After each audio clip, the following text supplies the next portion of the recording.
Football is back. Turn on the Chants in your home with the Stand Red soundboard live on Standard Chartered's YouTube. Join us every match day as we expand the Kop to your home.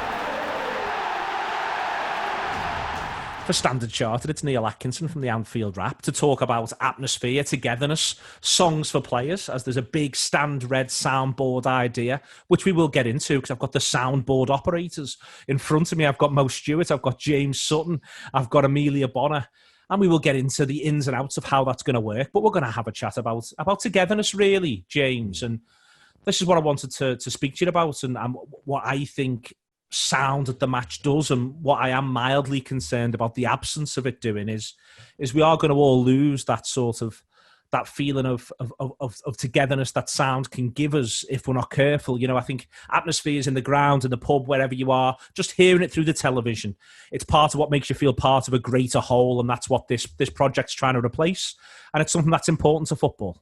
Yeah, and you can't downplay the importance of it either. And for someone like myself, who's, you know, I'm not from Liverpool. I you know, when we said we were going to do this chat, I was thinking back to the first couple of times that I came to Liverpool and came to Anfield, and I knew a few songs, I knew a few chants. But going there as a young kid, not from the city, and all of a sudden being part of a community of people all singing the same thing at the same time was huge for a young man. I know it's the same for everyone, but you know, I was probably 15, 16 the first time I came to Anfield, I think.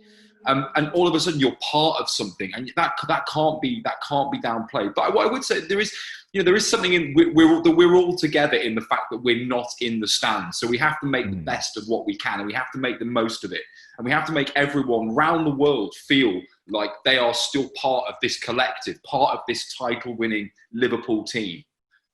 It's, you know, Mo, within all of that, when you get to experience that, and as I say, you can experience it in a number of different ways. It isn't as simple as being inside the ground. Some of the best atmospheres I've been around watching Liverpool play has been with supporters clubs around the world when we're lucky enough to go and do that, because everyone just sort of is there for that purpose.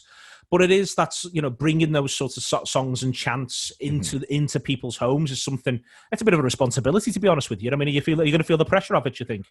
No, I don't think I'll feel the pressure of it. Come on, Mo.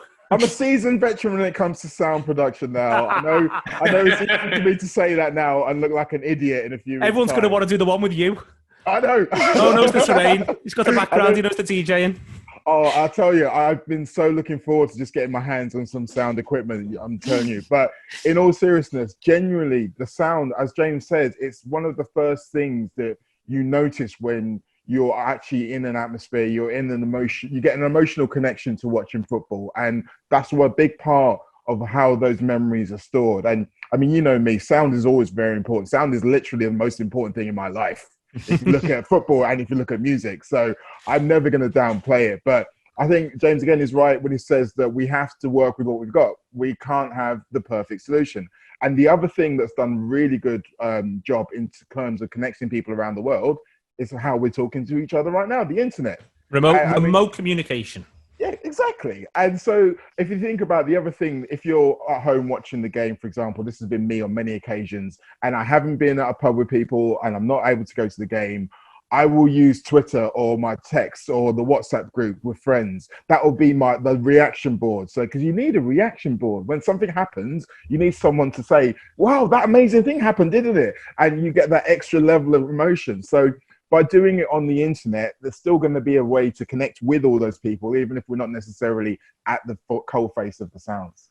It's a good, fortunate thing to be able to do, Amelia, that idea of being able to bring people together with this and interact with them in a back and forth sort of way. I think that, you know, it's an exciting prospect. It's something that's good that you've got on the agenda. It absolutely is. I think it's one of those where obviously all of us, when we think about the songs, we think about the chants and the atmosphere, your initial thought is of the ground, because as James says, that first time that you experience it. And I think for most of us, every time you experience it feels like the first time, and it really captures something that it's difficult to put into words. But I think that as much as the ground is the first thing you think of, we all know that it doesn't matter where you are in the world. It doesn't matter who you're with. It doesn't matter who you're watching the game with. If you're in a supporters club on the other side of the world, when you hear those sounds, you're there again. And I think that's the point, is that it doesn't matter if you've only got one other person in your house that you can watch it with. It doesn't matter if you're living in a situation for lockdown that is very different to what you'd otherwise be in. It doesn't matter who you're going to be watching these Liverpool games with. That sound is the sound that you associate with going the match, with watching the match. It doesn't matter where you are or what circumstances you're in. So I think there's something really reassuring about it, and that for a lot of us, that sound is kind of linked to your sense of belonging and your place and your kind of like where you fit in Liverpool, the club, wherever you are in the world. So hearing that is really important. So this Stand Red soundboard is going to bring the songs and chants into people's homes. When you're doing it, Amelia, what game do you want to conjure? What's the game that'll be in your mind from when you've been in the grounds? What atmosphere are you looking to absolutely nail? What game do I want to? Not games do I want to do it for? Okay. No. What game do you want to conjure? What's your reference point match? The one that you always remember when you think of all of those noises. It's got to be. It's either a derby or it's a European night, isn't it? There's something about night. the derby for different reasons. But I think the thing with the derby though is that people can call it the friendly derby or whatever, but there's something about the absolute needle to the chants there, and to the kind of that you are just trying to body what are a lot of your neighbours. Something about that, and the kind of like the in-jokiness of it all, that like we all get it, we're all part of it, we're all doing that back and forth. So that's really fun and something you share with the people around you. But I think, a European night, there's nothing quite as electrifying as the atmosphere of. And you kind of, especially if Liverpool are kind of fighting back from something like with Barcelona, you never feel the power that the crowd has to spur them on more than that. And I know obviously we're not going to have a European night because the point is we're going to win the Premier League, but it's that spirit. And I think that's what you want to, especially it kind of feels like Liverpool are doing this against the odds now with what's happened, with the fact that we could have lost it all. It could have all been null and voided. So I think getting to apply that kind of like European night, fighting back from the brink of spirit to those games, that's what I want to try and create. James, do you want to do the same? Basically, are you just going to try and do Barcelona 4-0 over and over again? Don't lie to me. Is that your, when you're going into this, James, is that what your outlook's going to be? Is that the game you think of when you think of one atmosphere? I think we all do, in recent memory, don't we? I remember, a couple of seasons ago, we were fairly well reprimanded by our manager for, not leaving the ground early, perhaps not being as vocal, being a little bit negative. And ever since then, there's been kind of this collective sort of realization that we matter. We are really, really important to the players on the pitch and to the club as a whole. And that's another thing that can't be downplayed. And there's always this kind of sort of chicken and egg scenario. Do we inspire the players on the pitch with our singing, or do we sing reactive to their passage of play or whatever? But actually, we need to do our part the whole time. And I think that's why those European nights stay so clear in the memory, is because often we have no right to win some of these games. And not just the Barcelona bomb, but historically through Rafa's era, there were so many matches that we had absolutely no right, player for player, to win, but we did. And part of that was because all of us, these are my people, this is my church, this is my song. We collectively lift everything. The lifting thing's interesting, Mo. I think that there's the when the chants work. The example I always talk about is the 4-3 against City. Yeah. And I always cite this specific thing where on the match of the day coverage, Steve Wilson sort of almost breathlessly says, "And listen to the noise." It's about 3-1, and it's not a chant. It's not like some sort of wonderful song that's happening. It's just this absolute cauldron of noise. Yes. And it does two things. One, it suffocates the City players. It takes all the oxygen out, and they're like just kicking it out for the throw. Like Kyle Walker keeps looking to Pep Guardiola like any advice, and Pep's like, "Just hang on in, mate." Yeah. But the other thing it does is it raises those Liverpool players, and I think that's what's really, like, the players themselves have said, it helps them find another 1 or 2%, and that's that sort of keeps everyone there switched on. And that for me, they're the atmospheres I remember when you are able to sort of really feel like we did something there. There was something that we were part of it. Yeah, I mean, I was going to cite that game as well as one of my examples, because I'm not sure if you'll remember, that was Andy Robertson that game. That's where he went on a mad run where he just chased the ball like a little dog after as many City players as he could. And that was purely born by the crowd. It was like, go on, get another one, and another one, and another one, and another one. And that was my first game in the main stand. And one of the things I liked about it is you can see everything. And I could not only see everything on the pitch, I could see everything around. And the way, it was almost like a Mexican wave of sound that was building and building and building. And the other thing, sound-wise, about that game is when City scored those 2 late goals and the sound disappeared. And all of a sudden, this mighty team that could take on anyone in its path suddenly looked and felt a lot less mighty. And it's almost like, when you feel nervous, it's okay when you feel nervous, but when you multiply that by looking around and go, oh, he looks nervous, oh, he looks nervous. And then there's just one guy who just started one chant of defiance. I'm like, come on, we're still winning. And that's exactly what it took to get over the line. And I love that guy. Yeah, honestly, I love that guy so much. Like, I think we're going to need to try and channel that guy when we're doing it, because that's the other thing about Chants is that you do need someone else to do it. Everyone's kind of got that fear in themselves of being the one person who's still singing when everyone stops. But you need people who don't care about that. And you need to have them maybe 1 every 10 seats or so. And that brings everybody together. So we're going to have to do that job for everyone out there. You will indeed. There is around this. You are sort of collecting the best songs and chants to be able to use on this soundboard, and will be happening sort of live through the matches. But within that, it strikes me that sometimes songs just sort of fit players, Mo, quite quickly. And we're actually recording this on, I'm not to pull not everything's live, everybody. This will be, but not everything is. We're recording this on Mo Salah's birthday, and this morning when I was just sort of thinking about this and pulling it together, that Mo went through a period where he had about 433 songs. But the one that everyone settled on is the one to sit down by James. And that sort of moment when a song comes together perfectly for a team, for a player, and in this case for Salah, and the tune's perfect, and referencing his Egyptian heritage is terrific in there. It is great, isn't it, when that just happens and there's the bond that is perfect for the footballer.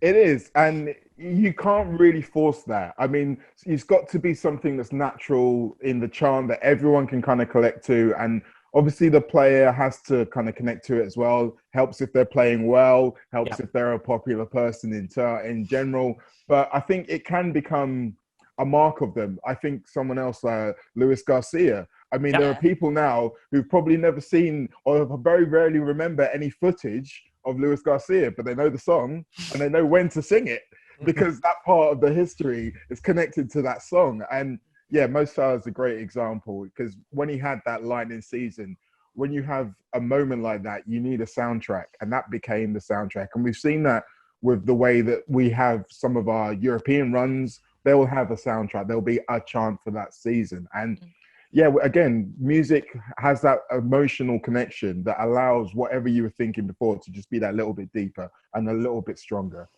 Just on that, Amelia, Mo mentions there that suddenly you get soundtrack of a season. Alea Lea Lays is just a terrific example of that. The way in which it grabs, arguably this whole era, really it builds up towards Roma, and then after they win they get through in Roma, the players sing it on the pitch back to the support. You get the impression it's one for all the footballers. It's relatively simple. It's got a very strong chorus. Everyone can get stuck in, which I'm bang into. If English isn't your first language, that helps, because sometimes just getting the words can be difficult. But sometimes, Alea Lea is a great example of a song that just grabs the moment and has soundtracked the Liverpool success for 3 years.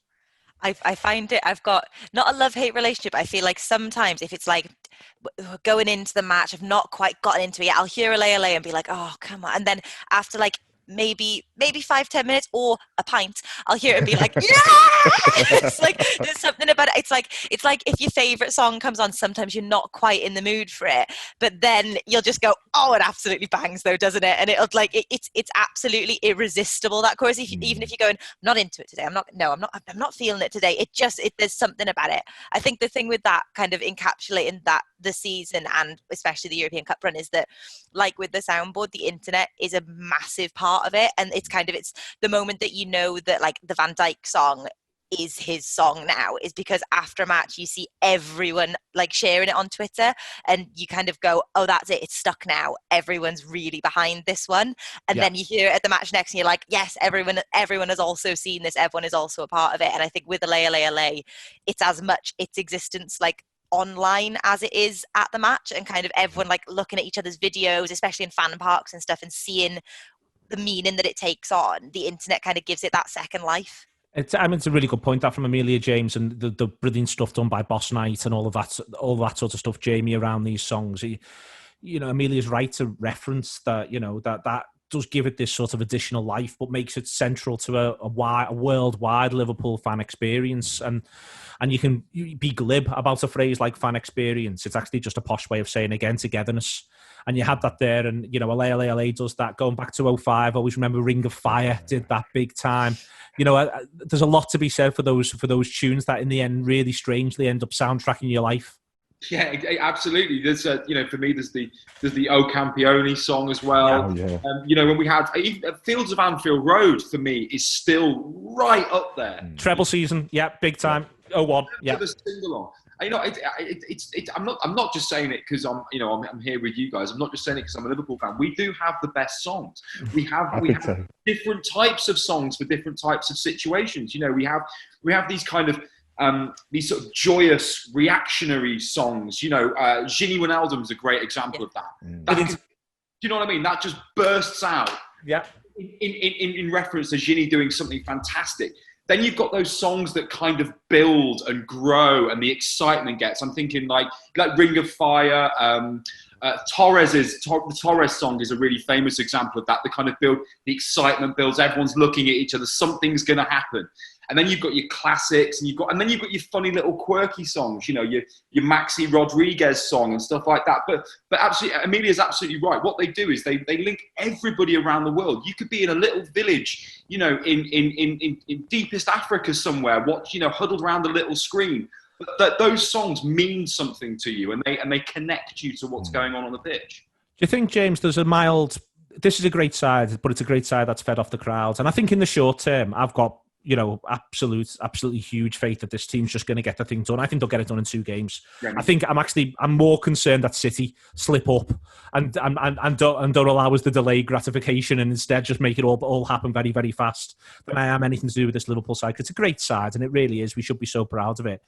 So short term, I think they'll be all right. Are you mildly concerned that if this situation stretches, a serious point into the second half of the year, into the start of next season, that it may damage this team not having that against adversity, having that sort of boost that Anfield gives? Or do you just think they're just such an incredible football team? They'll battle through, but they'll be desperate to get back to us, desperate to have a parade, desperate to have a party. Yeah, absolutely.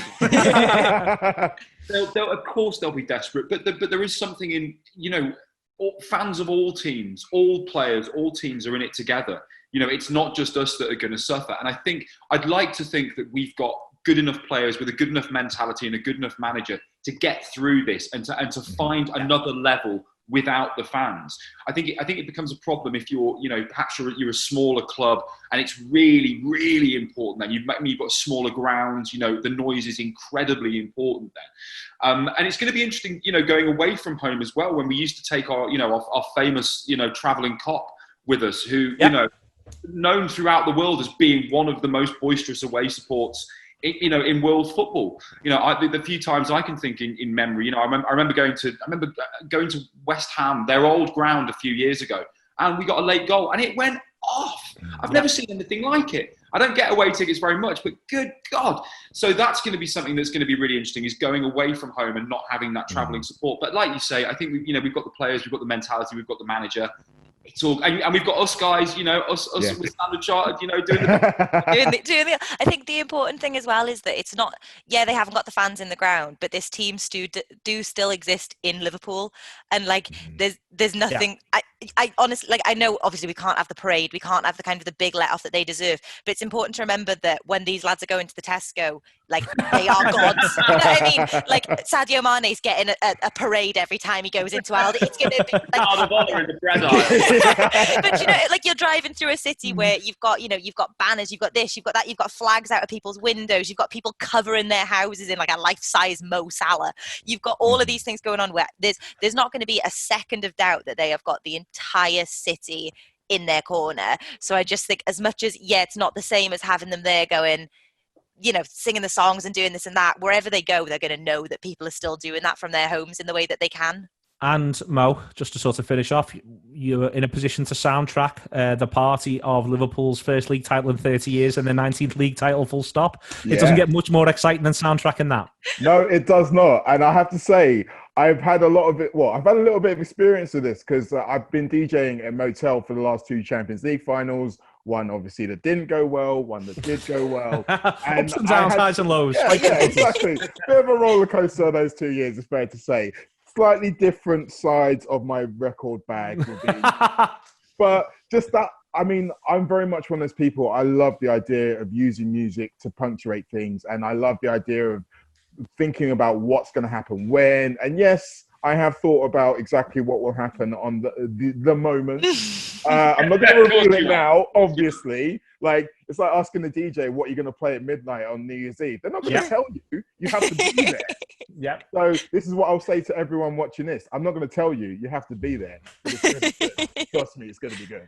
It is going to be good. Listen, they're going to be operating this soundboard, the Stand Red soundboard, with special guests as well. It's going to be triggered by the on-field action, and it will obviously be as the game happens live, and you'll be able to get it on this Standard Chartered YouTube channel. So do subscribe to this, and then you'll be able to just get that as and when it comes through, and it will be coming through as a live right the way through from South Liverpool for you, coming all the way through. Also, you'll be able to put your comments over to the operators. You can tell them how they're getting on.